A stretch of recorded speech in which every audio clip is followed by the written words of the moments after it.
Hello friends, Mahanadi serial இனி வரப்போகிற எபிசோட்ஸ்க்கான review தான் பார்க்க போகிறோம். அடுத்தடுத்த சுவாரஸ்யங்களை தெரிஞ்சுக்கிறதுக்கு இந்த வீடியோவை ஸ்கிப் பண்ணாமல் கடைசி வரைக்கும் பாருங்கள். நம்ம விஜயும் குட்டி காவேரியும் ரொம்பவே சந்தோஷமாக வீட்டுக்கு போகிறாங்க. இதெல்லாம் பார்த்தா நம்ம தாத்தா இருந்துட்டு, விஜய் இங்கே வா விஜய் அப்படின்னு சொல்லி கூப்பிட்டு, எங்கே விஜய் போயிட்டு வந்தீங்க அப்படின்னு சொல்லி கேட்குறாங்க. தாத்தா, காவேரி வீட்டுக்கு தான் போயிட்டு வந்தோம். காவேரியை பார்த்த உடனே நம்ம குட்டி காவேரி எவ்வளோ சந்தோஷப்பட்ட தெரியுமா? இப்போ சந்தோஷப்பட்டதை பார்த்து என் மனசுக்கு அவ்வளோ சந்தோஷமாக இருந்துச்சு. இத்தனை வருஷமாக இந்த பாசத்தை தானே அவ தவிச்சிட்டு இருந்தா. இந்த பாசத்தை அவளுக்கு கொடுக்க போறோம்னு நினைச்சாவே எனக்கு அவ்வளவு சந்தோஷமா இருக்குது அப்படின்னு சொல்றாங்க. இதை கேட்ட உடனே நம்ம தாத்தா இருந்துட்டு, விஜய் என்னை மன்னிச்சிருப்பா, காவேரியை பார்த்து நான் மன்னிப்பு கேட்கணும், அவள்கிட்ட என்னை கூட்டிட்டு போறியா அப்படின்னு சொல்லி கேட்கவும், இல்ல தாத்தா, அவளுக்கு இன்னுமே எதுவுமே ஞாபகத்துக்கு வரல, அதனால நான் அத்தை கிட்ட தான் இதெல்லாம் பேசியிருக்கேன். அது மட்டும் இல்லாம காவேரிக்கு ஒரு டாக்டர் கிட்ட அப்பாயின்மெண்ட் வாங்கியிருக்கேன். காவேரியை கூட்டிட்டு போய் அந்த டாக்டர் கிட்ட காட்டணும். ஆனா காவேரி இதுக்கு என்ன நினைச்சுக்கிறான்னு தெரியல அப்படின்னு சொல்றாங்க. இங்க பாருப்பா விஜய், இத்தனை வருஷமா காவேரியை உன் கூட இருந்து பிரிச்சதுக்கு என்னை மன்னிச்சிரியா? நான் பண்ணதெல்லாம் தப்பு தான். ஆனால் என்னோட நிலைமையில யார் இருந்தாலும் இதை தான் பண்ணியிருப்பாங்கன்னு உனக்கு புரிய வைக்கிறேன். நீ புரிஞ்சுக்கோப்பா, இனிமே என்னை கஷ்டப்படுத்தாத. நீ தான் என்னோட உலகனும் வாழ்ந்துக்கிட்டு இருக்க. உன்னை தவிர எனக்கு யார் இருக்கா சொல்லு? அப்படி இருக்கும்போது நீயே என்னை அவாய்ட் பண்ணிட்டு போனா தாத்தாவோட மனசு தாங்குமா? இனிமே எதுக்கு உயிரோடு இருக்கோன்னு நினச்சிருவேன்ல. இனிமே அப்படியெல்லாம் பண்ணாதையா அப்படின்னு சொல்லவும், சரிங்க தாத்தா, ஏதோ பண்ணிட்டு இனிமேல் நடக்கிறது நல்லதுக்கே இருக்கட்டும், பரவாயில்ல விடுங்க தாத்தா அப்படின்னு சொல்லி பேசுறாங்க. அதுக்கப்புறம், அம்மோ இங்க பாருமோ, தாத்தா கிட்டையும் பாட்டி கிட்டையும் இனிமே பேசணும்.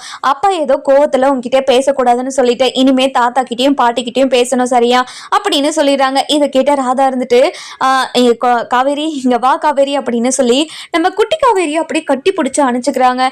இங்க பாருமா, அப்பா சொல்லிட்டாங்கன்னு என் கூட பேசாமலாம் இருக்கக்கூடாதுமா. நான் பாட்டி தானே, பாட்டி ஏதோ 2-3 தப்பு பண்ணிட்டா, பாட்டியை மன்னிக்க மாட்டியாமா அப்படின்னு சொல்லி கேட்கவும், இதை கேட்ட உடனே குட்டி பாப்பா இருந்துட்டு, இங்க பாருங்க பாட்டி, தப்பு பண்ணா தப்பு தானே, அதுக்கு எப்படி மன்னிப்பெல்லாம் கேட்குவீங்க நீங்கள்? அதெல்லாம் ரொம்ப தப்பு. நீங்கள் தப்பு பண்ணாதுக்கு முன்னே இது தப்பு தானே உங்களுக்கு தெரியும்ல, அந்த தப்பை நீங்கள் பண்ணாமல் இருக்கணும். இன்னொரு முறை நீங்கள் அந்த மாதிரி பண்ணக்கூடாது, சரிங்களா பாட்டி அப்படின்னு சொல்லவும், சரிடா தங்கம், இனிமேல் பாட்டி எந்த ஒரு தப்புமே பண்ண மாட்டேன், பாட்டியை மன்னிச்சிடா தங்கம் அப்படின்னு சொல்லி பேசிக்கிட்டு இருக்காங்க. இன்னொரு பக்கம் பார்த்தீங்கன்னா, நம்ம தாத்தா இருந்துட்டு விஜய் கிட்ட, இங்கே பாரு விஜய், நான் சாரதா கிட்ட பார்த்து அவகிட்ட பேசணும், அவங்க கிட்ட நான் மன்னிப்பு கேட்கணும் அப்படின்னு சொல்கிறாங்க. இதை கேட்ட உடனே நம்ம விஜய் இருந்துட்டு, இல்லை தாத்தா, உங்கள் மேலே ரொம்ப கோவத்தில் இருக்காங்க. காவேரியும் என்னையும் பிரித்து வச்சது நினச்சி அவங்க ரொம்ப வருத்தப்பட்டுக்கிட்டு இருக்காங்க. இந்த நிலைமையில அவங்கள பார்த்தாங்கன்னா கண்டிப்பாக 2 பேருக்குமே மனஸ்தாபம் தான். வேண்டாம் தாத்தா அப்படின்னு சொல்லவும், இங்கே பாருப்பா விஜய், என்ன ஆளானும் பரவாயில்ல, நீ என்னை சாரதா கிட்ட கூட்டிகிட்டு போ அப்படின்னு சொல்கிறாங்க. அதுக்கப்புறம் நம்ம விஜய் வேறு வழியே தெரியாமல் நம்ம சாரதா கிட்ட கூட்டிகிட்டு போகிறாங்க. போன உடனே நம்ம சாரதா இருந்துட்டு தாத்தாவை பார்த்த உடனே கோவத்தில் அப்படியே மூஞ்சி திருப்பிக்கிறாங்க. அதுக்கப்புறம் நம்ம தாத்தா இருந்துட்டு சாரதா கிட்ட போயிட்டு, இங்கே பாரு சாரதா, நடந்த விஷயத்துக்கெல்லாம் நான் உங்ககிட்ட மன்னிப்பு கேட்டுக்கிறேன்.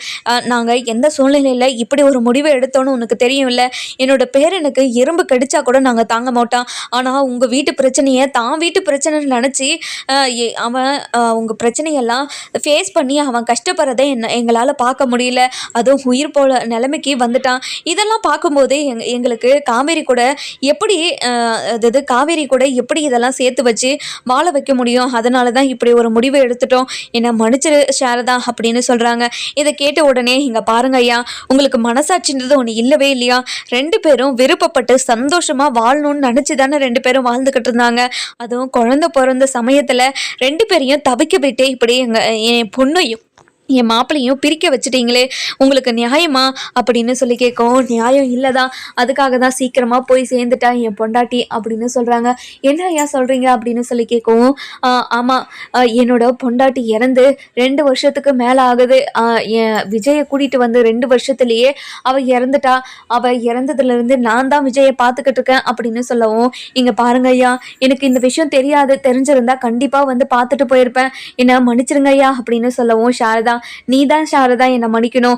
உன் பொண்ணையும் என்னோட பேரனையும் பிரித்து வச்சது எவ்வளோ பெரிய தப்புன்னு போக போக தான் எனக்கு புரிஞ்சது.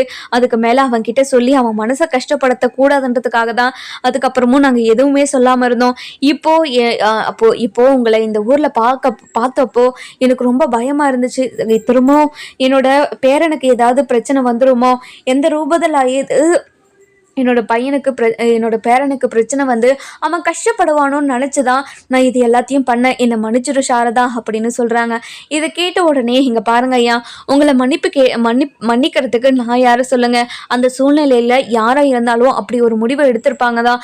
ஆனால் இப்போ வரைக்கும் என்னால் அதை ஏற்றுக்க முடியல. பரவாயில்ல, நடந்து முடிஞ்ச விஷயத்தெல்லாம் நான் பேச விரும்பல ஐயா, இனிமேல் நம்ம சந்தோஷமாக இருக்கலாம் அப்படின்னு சொல்லிடுறாங்க. இதை கேட்ட உடனே நம்ம தாத்தாக்கும் சந்தோஷம்தான். இன்னொரு பக்கம் பார்த்தீங்கன்னா நம்ம காவேரியை வெளியே வராங்க. வெளியே வந்து உடனே நம்ம சாரதாவும் நம்ம அந்த ஐயா அதாவது தாத்தாவும் பேசிக்கிட்டு இருக்கிறத பார்த்துட்டு, மா யாருமா இது அப்படின்னு சொல்லி கேட்குறாங்க. இதை கேட்ட உடனே நம்ம தாத்தாக்கு பயங்கரமா ஷாக் ஆயிடுது. தாத்தான்னு பின்னாடியே ஓடி வந்து நிற்பாளே, இப்போ என்னை யாருன்னு கேட்குறாளே அப்படின்னு ரொம்பவே எமோஷ்னலா அப்படியே பார்த்துக்கிட்டு இருக்கோமோ. அதுக்கப்புறம் நம்ம விஜய் வந்துட்டு இங்க பாருங்க, உங்ககிட்ட கொஞ்சம் தனியா பேசணும் அப்படின்னு சொல்லி உள்ள கூட்டிட்டு போறாங்க.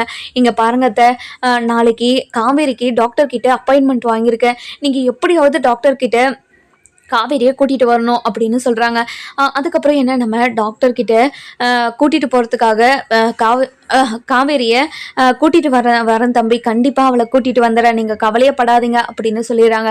அடுத்த நாள் காலையில் நம்ம காவேரியை ஸ்கூலுக்கு லீவ் போட வைக்கிறாங்க. இங்கே பாருடி காவேரி, இன்றைக்கி நம்ம ஹாஸ்பிட்டலுக்கு போகணும், நம்ம உனக்கு ஆக்சிடெண்ட் ஆச்சு இல்லை, அப்பளத்துலேருந்து உனக்கு ஒரு ஊசியெல்லாம் போட சொன்னாங்க, அந்த ஊசி போடுறதவே மறந்துட்டேன்டி, உனக்கு ரொம்ப கோவம் வந்துக்கிட்டே இருக்குது, அந்த ஊசி போட்டாதான் உனக்கு கோவம் வராமல் இருக்கும், அதனால நம்ம அந்த ஊசியை போட்டுட்டு வந்துருவோமா, வா காவேரி போகலாம் அப்படின்னு சொல்லி கூட்டிகிட்டு போகிறாங்க. அதுக்கப்புறம் காவேரியும் சரி ஆக்சிடென்ட் ஆகிறதுனால அப்போ இருந்து ஊசி போட்டிருப்பாங்க போல, இப்போதான் எனக்கு போடல அப்படின்னு சொல்லிட்டு நம்ம காவேரியும் நம்ம சாரதா கூட கிளம்பிடுறாங்க. அதுக்கப்புறம் என்ன, சாரதா இருந்துட்டு காவேரி கிட்ட, இங்க பாருடி காவேரி, உனக்கு பழசெல்லாம் ஞாபகத்துக்கு வர மாதிரி ஏதாச்சும் பண்ணுதாடி அப்படின்னு சொல்லி கேட்கவும், இங்க பாருங்கம்மா, எனக்கு அப்பப்போ ஏதோ ஒரு மாதிரி பிளாக் அண்ட் ஒயிட்டில் நிறைய ஆளுங்க வந்துட்டு போயிட்டே இருக்காங்க. அது மட்டும் இல்லாமல் நான் ஸ்கூலில் ஒரு பொண்ணுன்னு சொன்னல, அவங்களோட அப்பாவை பார்த்தா கூட எனக்கு ஏதோ ஒரு மாதிரி தான் தோணுது, அவர் கூட எங்கேயோ இருந்த மாதிரியும் அவர் கூட வாழ்ந்த மாதிரியும் என்னென்னமோ தோணிக்கிட்டே இருக்குமா, எனக்கு என்ன யோசிக்கிறதுனே தெரியல, நான் யோசிக்கிறது தப்பா, என் கனவுல வரதெல்லாம் உண்மையா பொய்யா இல்லை எதுக்காக வருது, ஏன் வருதுன்னு நினச்சாவே எனக்கு ரொம்ப தலைவலிக்குதுமா, நானே ஹாஸ்பிட்டலுக்கு போகணுன்னு தான் நினச்சிக்கிட்டு இருந்தேன், இப்போ நீயே கூட்டிகிட்டு போகிற, சரிடி இதெல்லாம் வருது, ஏன் வருது எதனால வருதுன்னு சொல்லி நம்ம கேட்போம், நீ வாடி அப்படின்னு சொல்லிட்டு ஹாஸ்பிட்டலுக்கு கூட்டிட்டு போயிடறாங்க.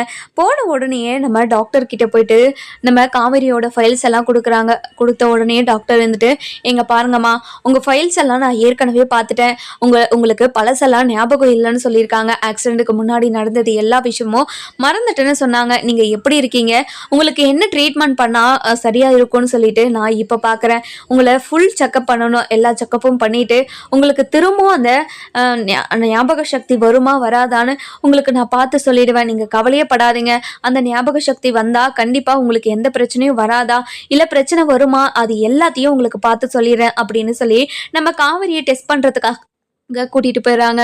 எல்லா டெஸ்ட்டையும் எடுத்து பார்க்குறாங்க. எடுத்து பார்த்துட்டு ரிப்போர்ட்டுக்காக வெயிட் பண்ணிக்கிட்டு இருக்காங்க. அதுக்கப்புறம் என்ன, நம்ம காவேரிக்கு ரிப்போர்ட்டும் வந்தது.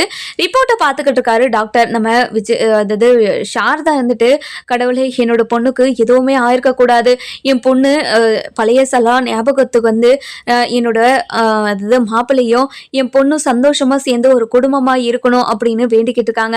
அந்த நேரம் பார்த்து நம்ம கங்கா கால் பண்ணுவோம். கங்கா கால் பண்ணதை கட் பண்ணிட்டு நம்ம டாக்டரவே பார்த்துக்கிட்டு இருக்காங்க. அதுக்கப்புறம் டாக்டர் இருந்துட்டு, இங்க பாருங்கம்மா, உங்களுக்கு பழசெல்லாம் ஞாபகம் வந்தா கண்டிப்பா உங்களுக்கு எதுவுமே ஆகாது, அது தாங்கக்கூடிய சக்தி உங்களுக்குள்ள வந்துருச்சு, நீங்க கவலையப்படாதீங்க, அவங்களுக்கு ஏதாச்சும் ஞாபகப்படுத்தணும்னு நினைச்சா கூட இப்பவே படுத்திடலாம், நீங்க கவலைப்படாம எல்லா விஷயத்தையும் சொல்லலாம் அப்படின்னு சொல்லிடுறாங்க.